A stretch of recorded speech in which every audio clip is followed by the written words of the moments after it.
അങ്ങനെ ആൻഫീൽഡിൽ ഒരു മത്സരം കൂടി കഴിഞ്ഞു. 1-1. ഒരു കണക്കിന് പറഞ്ഞു കഴിഞ്ഞാൽ ഭാഗ്യം കൊണ്ട് രക്ഷപ്പെട്ടതാണ്. അവസാനത്തെ ആ ഒരു കിയേസറെ ഒരു ഗോൾ ലൈൻ സേവ് ഇല്ലെങ്കിൽ 2-1 സണ്ടർലാൻഡ് ജയിക്കേണ്ട കളിയാണ്. കഴിഞ്ഞ മത്സരത്തിൽ 2-0 ജയിച്ചതുകൊണ്ട് വെസ്റ്റ് ഹാമിനോട് കുറച്ചൊക്കെ ഒരു പ്രതീക്ഷ ഉണ്ടായിരുന്നു. ഈ ഒരു മത്സരം ടഫാണെന്ന് ഓൾറെഡി അറിയാം. ആഴ്സണലിനെ 2-2 ആഴ്സണലിനെ 2-2, പിന്നെ ചെൽസിനെയാണോ സിറ്റിനാണോ ആരെ തോൽപ്പിച്ചെന്ന് എനിക്ക് ഓർമ്മയില്ല സണ്ടർലാൻഡ്. അപ്പം നമ്മളെക്കാളും മുന്നിലാണ് പോയിന്റ് ടേബിൾ. നല്ല ടഫ് മത്സരമായിരിക്കും എന്ന് എല്ലാവർക്കും അറിയുന്നതാണ്. പക്ഷേ ആദ്യത്തെ ഒരു ഹാഫ് കാണുന്ന സമയത്ത് നമ്മൾ ഭയങ്കരമായിട്ട് ഒരു സേഫ് സോണിൽ കളിക്കുന്ന പോലെ തോന്നി. ഒരു അറ്റാക്കും ഇല്ല, ഒന്നുമില്ല. ബേസിക്കലി കളി എന്ന് പറഞ്ഞു കഴിഞ്ഞാൽ നമ്മളെ 3rd അല്ലെങ്കിൽ 2/3 കളി നടന്നുകൊണ്ടിരുന്നത്. അവരെ ഫൈനൽ 3rd ഒരു ബോൾ വരെ 20 മിനിറ്റ് വരെ അവരെ ഓപ്പോസിഷൻ ബോക്സിൽ ഒരു ടച്ച് വരെ നടത്തില്ല. ആ സമയത്ത് അവർ നമ്മളെ ബോക്സിൽ 6 ടച്ച് നടത്തിയിട്ടുണ്ടായിരുന്നു. ഫസ്റ്റ് ഹാഫ് തോന്നുമ്പോൾ കഴിഞ്ഞ അതേ സെയിം 11 ആയിരുന്നു, same formation, same safe game. ആൻഫീൽഡിൽ കളി കണ്ടുകൊണ്ടിരുന്ന ഇത്രയും കാലമായിട്ട് കണ്ടുകൊണ്ടിരുന്ന കാണികൾക്ക് ബേസിക്കലി അത് കമന്റേറ്റേഴ്സൊക്കെ ഇങ്ങനെ എടുത്തു പറയുന്നുണ്ടായിരുന്നു. കാണികൾ ടീമിനെ പൊക്കാൻ വേണ്ടി ഒരുപാട് ഇതാക്കുന്നു. പക്ഷെ ടീമിന്റെ ഭാഗത്തുനിന്ന് യാതൊരു വിധ പ്രതികരണം ഉണ്ടായില്ല. അത് എനിക്ക് തോന്നിയിട്ടുണ്ടായിരുന്നു. കാരണം സ്ലോട്ടിന് ബേസിക്കലി പറഞ്ഞാൽ റൂമേഴ്സൊക്കെ പറയുന്നത് ഈ ഒരു 3-4 മത്സരങ്ങളിൽ മോശം റിസൾട്ട് വന്നു കഴിഞ്ഞാൽ സ്ലോട്ടിനെ സാക്ക് ചെയ്യുമെന്നാണ്. പക്ഷെ അതിനു വേണ്ടി സ്ലോട്ട് സേഫ് സൈഡിൽ കളിക്കുന്നതായിട്ട് എനിക്ക് തോന്നി. കഴിഞ്ഞ മത്സരത്തിലും സേഫ് സൈഡിൽ കളിച്ചു, പക്ഷെ നമ്മൾ ജയിച്ചു കയറി. ഈ മത്സരത്തിലും അതേപോലെ സേഫ് സൈഡിൽ കളിച്ചു. കുറച്ചും കൂടി ബെറ്റർ ഓപ്പോണൻ്റ് ആണ്. സെക്കൻഡ് ഹാഫിലേക്ക് എന്തിനാണ് ഫസ്റ്റ് ഹാഫിൽ ഓക്കെ നമ്മൾ സേഫ് സൈഡിൽ കളിച്ചു കഴിഞ്ഞാലും അത്ര മാത്രം ഇതൊന്നും ക്രിയേറ്റ് ചെയ്തില്ലെങ്കിലും അവരുടെ ഭാഗത്തുനിന്ന് നമ്മൾ ഒരുപാട് നല്ല രീതിയിൽ മോശമില്ലാത്ത രീതിയിൽ ഡിഫെൻഡ് ചെയ്തിട്ടുണ്ട്. സെക്കൻഡ് ഹാഫിൽ അന്നേരം സ്വാഭാവികമായിട്ടും സ്ലോട്ടിൻ്റെ കുറേ സബ്സ്റ്റിറ്റ്യൂഷൻ ഉണ്ടായിരുന്നു. സാലേനെ ഇറക്കി, ഗോമസിനെ വിളിച്ചു, ഗാക്പോനെ വിളിച്ചു. അതിൽ ഗോമസിനെ വിളിച്ചത് ഡിബേറ്റബിൾ ആണ്. ഗോമസിന് ഒരു യെല്ലോ കാർഡ് ഉണ്ട്. പക്ഷെ സ്റ്റിൽ അത് ഞാൻ ഇപ്പോഴും യോജിക്കാത്ത ഒരു കാര്യമാണ്. നമ്മളെ പ്രോപ്പറായിട്ട് ബാക്ക് ലൈൻ കളിക്കുന്ന ഒരു പ്ലെയറിനെ വിളിച്ചിട്ട് മിഡ്ഫീൽഡിനെ പിടിച്ച് ബാക്ക് ലൈൻ ഇടുന്നതിൽ എനിക്ക് യാതൊരു യോജിപ്പുമില്ല.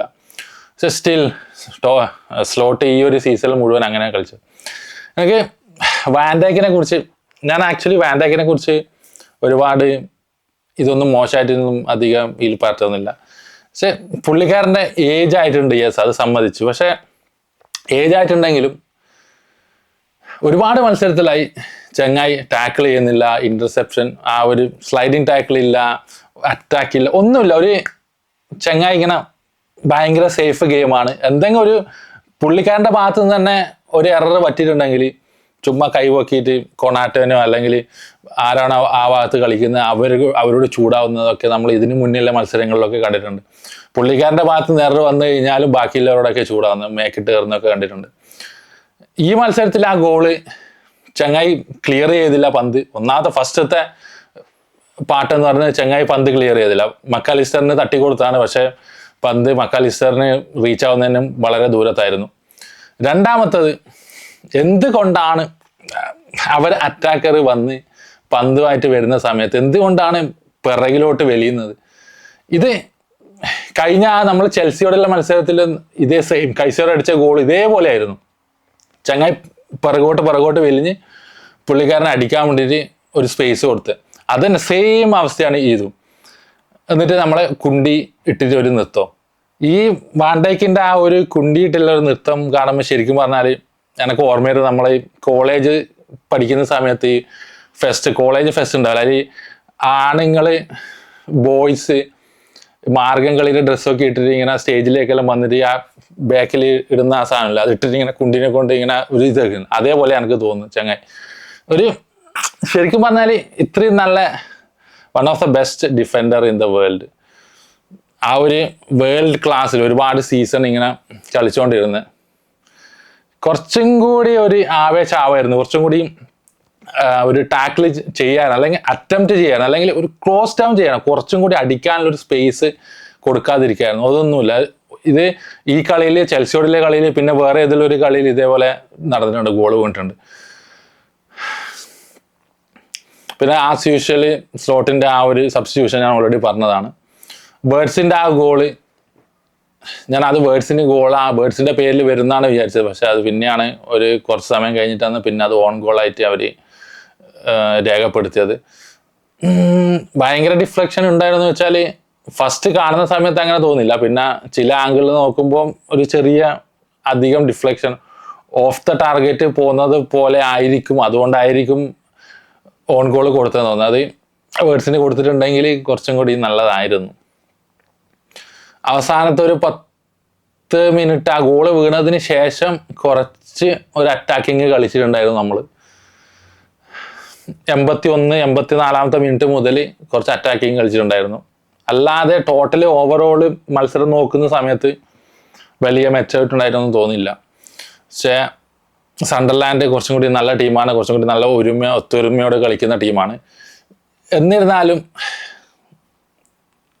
എന്തൊക്കെയോ ഒരു ടീമിന് എന്തൊക്കെയോ ഒരു നഷ്ടപ്പെട്ട പോലെ ഉണ്ട്. ഒരു ടീമിൻ്റെ ഒരു ആത്മാവ് നഷ്ടപ്പെട്ട പോലെയാണ് ഈ ഒരു സീസണിൽ മുഴുവൻ കളിച്ചുകൊണ്ടിരിക്കുന്നത്. പ്രോപ്പറായിട്ട് സിസ്റ്റം ഇല്ല, പ്രോപ്പറായിട്ട് ഒരു ടെക്നിക്കൽ ഇതിൽ ടേംസ് ഇല്ല ടീമിൽ, പ്രോപ്പറായിട്ടുള്ള ഒരു പ്ലേയിങ് സ്റ്റൈലില്ല, ഒന്നുമില്ല. ഒരുപാട് നല്ല പ്ലെയേഴ്സ് ഉണ്ട്, ഒരുപാട് നല്ല പ്ലെയേഴ്സിനെ വാങ്ങിക്കൂട്ടി. പക്ഷേ കഴിഞ്ഞ സീസണിൽ ഈ സീസണിൽ വെച്ച് നോക്കുമ്പോൾ ഒരു ഡേ ആൻഡ് നൈറ്റിൻ്റെ ഡിഫറൻസ് ആണ് കാണുന്നത്. പ്ലേയിങ് സ്റ്റൈലായാലും പ്ലെയേഴ്സിൻ്റെ ഒരു മെൻറ്റാലിറ്റി ആയാലും എല്ലാം. ഇപ്പം ഞാൻ ആ ഒരു ഗോൾ വീണ സമയത്ത് ഞാൻ വിളിച്ചു തീർന്ന്, ഈ കളിയും തീർന്ന്, ആൻഫീൽഡിൽ 3ാമത്തെ ഹാട്രിക് തോൽവിയിലേക്ക് പോകാമെന്ന് വിചാരിച്ചത്. പക്ഷേ സമനിലയായി. ഇപ്പം നിങ്ങൾ കളി കണ്ട നിങ്ങൾ തീർച്ചയായും രേഖപ്പെടുത്തുക കമൻറ്റ് സെക്ഷനിൽ നിങ്ങൾക്ക് എന്താണ് തോന്നിയെന്ന്. അപ്പോൾ അടുത്ത മത്സരത്തിൽ നമുക്ക് വീണ്ടും കാണാം. Good bye.